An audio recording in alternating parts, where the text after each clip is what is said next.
इस वक्त राजस्थान के घड़साना से मुख्य खबर आ रही है। आपको बताते चले कि 2004 आंदोलन को लेकर के भाजपा के विरोध में बोले कांग्रेसी नेता। केंद्र सरकार की जन विरोधी नीतियों का आरोप लगाते हुए केंद्र सरकार पर जताया रोष। मुख्यमंत्री अशोक गहलोत द्वारा दी जा रही कांग्रेस की जन कल्याणकारी योजनाओं को बताया जनता के लिए लाभकारी। और तो और किसान आंदोलन के अगुवा नेता व वरिष्ठ कांग्रेसी नेता मांगीलाल जैन ने कहा कि सिंचाई पानी को लेकर 2004 किसान आंदोलन में वसुंधरा सरकार द्वारा गोली मारकर 7 संघर्षशील किसानों को शहीद कर दिया गया। और अब अनूपगढ़ विधानसभा में चुनाव को लेकर के हुए विशाल सभा में भाजपा के पक्ष में समर्थन मांगते हुए एक बार भी उस किसान आंदोलन में शहीद हुए।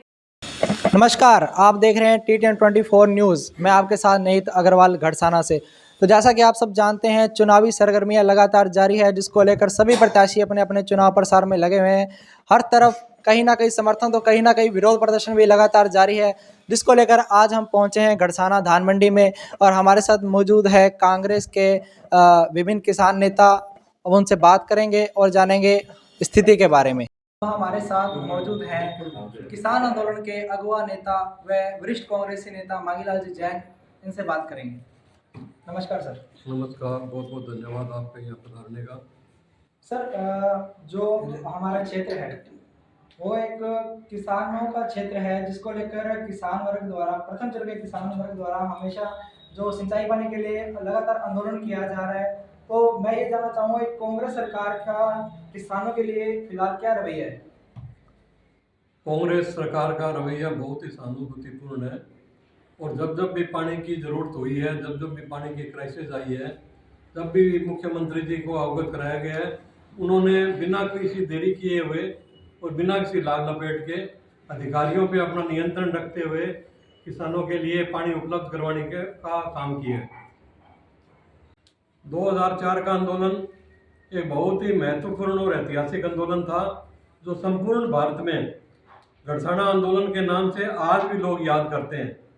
सितंबर 2004 में किसान आंदोलन चालू किया गया था और उसके लिए एक समिति का गठन किया गया था, किसान व्यापारी मजदूर संघर्ष समिति, जिसमें मैं भी प्रवक्ता के नाते एक पदाधिकारी था। और लगभग वो जो आंदोलन था वो कांग्रेस पार्टी की अगुवाई में ही चालू हुआ था। कुछ 2-3 लोग कम्युनिस्ट पार्टी के उस समय साथ जुड़े थे और उसके अलावा उसके बाद में ये कारवां धीरे धीरे बढ़ता गया।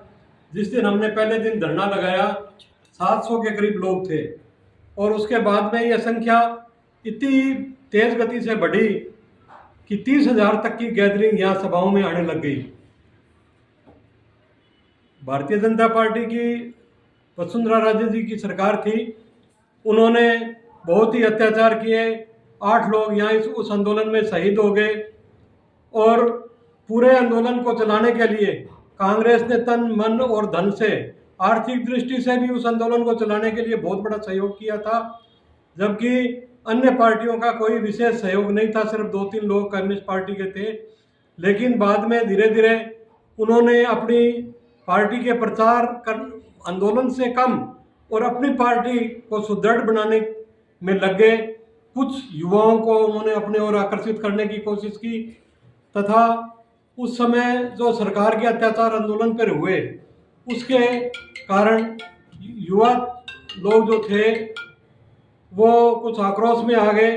आंदोलन जो अहिंसक भी हो गया, लेकिन यह सब सरकार की गलतियों के कारण हुआ, न कि आंदोलनकारियों की गलती की वजह से। जी बिल्कुल। 2004 का किसान आंदोलन आज भी जनता के और किसानों के जहन में जिंदा है और लगातार जो ये सरकार की नासमझी की वजह से ऐसी स्थितियां भी पैदा हुई कि उन्होंने भी हम बात नहीं करेंगे तो ये आंदोलन फेल हो जाएगा। लेकिन हमने प्रशासन पर दबाव बनाकर बातचीत का जरिया चालू किया। प्रशासन ने नहीं किया बल्कि हमने चालू करवाया। उसके बावजूद भी वो किसी नतीजे में नहीं पहुंचे। 2 बारियों का आंदोलन था, लेकिन वो ऐसी स्थिति में पहुंच गया कि राजस्थान की इंदिरा गांधी नहर परियोजना की प्रथम चरण की पूरी डिमांड का आंदोलन बन गया और वो एक ऐसा भयानक आंदोलन बना कि जिसकी हम कल्पना नहीं कर सकते। उस आंदोलन में सरकार के अमानवीय व्यवहार के कारण 8 लोग शहीद हो गए। मुझे आज भी वो पल याद है जब चंदूराम की हत्या की गई थी और मेरी आंखों के सामने की गई थी। तो मैं उस समय मंच संचालन कर रहा था आंदोलन का। 30,000 से 35,000 की भीड़ थी और बड़ी शांतिपूर्ण तरीके से सभा चल रही थी, लेकिन प्रशासन के दबाव से वह लाठीचार्ज किया गया और जो लाठियाँ और चली लगी और पब्लिक पे गोलियां चलाई गई, लेकिन वो लाठियों की मार से चंदूराम प्रभावित हुए और अंततः उनका स्वर्गवास हो गया और वो शहीद हो गए। राज्य सरकार की जन कल्याणकारी योजनाएं रही है, उनसे जनता किस प्रकार लाभान्वित है, थोड़ा बताएं इसके बारे में। राजस्थान सरकार ने पीछे 2018 में चुनाव में जो घोषणा पत्र में अपने वादे किए थे उसमें 98% के करीब वादे पूरे किए और उसके बाद में सरकार ने 7 गारंटियां और दी और जिसमें सबसे बड़ी गारंटी कह सकते हैं चिरंजीवी योजना 25 लाख रुपए का बीमा और 10,000 रुपये प्रत्येक गृहिणी को खाते में मिलेंगे नकदी। और जो वर्तमान विधायक रहे हैं संतोष जी बावरी, उनके जो भी कार्यकाल रहा है उसको उनके द्वारा जो विकास कार्य करवाए गए हैं उनसे जनता है जो कितना संतुष्ट है? ये तो अपने सामने है। आज जो स्थिति उनकी बनी हुई है, लोग गांव में उनको घुसने नहीं दे रहे और वो अपने उत्तरदायित्व के प्रति बिल्कुल ही संकल्पहीन रही है। और आज स्थिति ये है कि उन्होंने एक किसानों की पानी की बंटवारे की समिति का बतौर विधायक सदस्य होने के बावजूद भी अपने जब वहाँ असफल हो गई तो यहाँ लोगों को बरगलाने के लिए गढ़साना में, अनूपगढ़ में धरने लगवाए, जो कि वो धरने उनको नहीं लगाने चाहिए थे बल्कि दूसरे लोगों को लगाने चाहिए थे, क्योंकि वो तो खुद असफल रही है। और उनमें वो इस गति से कार्य करती थी कि कांग्रेस बदनाम हो, प्रशासन बदनाम हो, लेकिन वास्तव में वो एक राजनीतिक सोच थी और राजनीतिक मकसद हल करने के लिए ही वो एक आधारहीन आंदोलन चलाया था। जी बिल्कुल, आपको इसी तरह चुनावी स्थितियों से रूबरू करवाते रहेंगे। देखते रहिए T1024 न्यूज़। मैं आपके साथ निहित अग्रवाल, घड़साना। धन्यवाद। और माननीय अशोक जी गहलोत ने कल अपने घोषणा पत्र में 1,04,00,000 परिवारों को 400 रुपये सिलेंडर, बहुत बड़ी बात है। कहाँ 400 रुपये सिलेंडर कांग्रेस की सरकार में 2013 तक मिलता था, उसके बाद में मोदी सरकार ने बढ़ाते बढ़ाते 1200 रुपये कर दिया सिलेंडर। आज 1200 रुपये सिलेंडर लेना बहुत बड़ी बात है, बड़ी मुश्किल होती है आम वर्ग को, हर वर्ग को। जिसके साथ साधन संपन्न है वो भी 1200 रुपये, जिसके घर में 2 या 3 सिलेंडर की लागत है महीने में, उसके आप देखो 5,000 रुपये बन जाते हैं। पहले 400 रुपये में, 1,000 रुपये में 3 सिलेंडर आ जाते थे।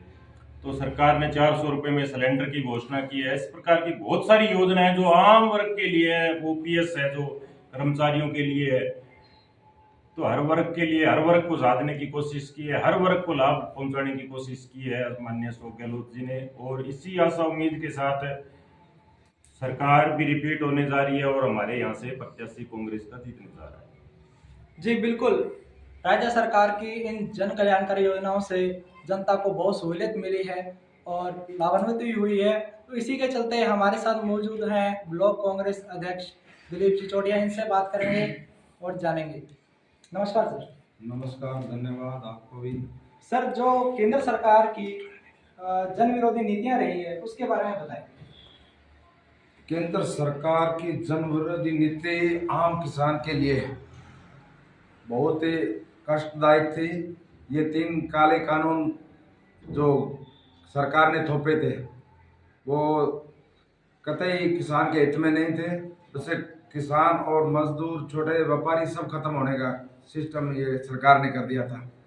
हमारे किसान भाई 13 माह दिल्ली की सड़कों पे डेरा डाले रखे, उन्होंने हिम्मत रखी, सरकार को झुकाने का काम किया और सरकार को झुकना पड़ा।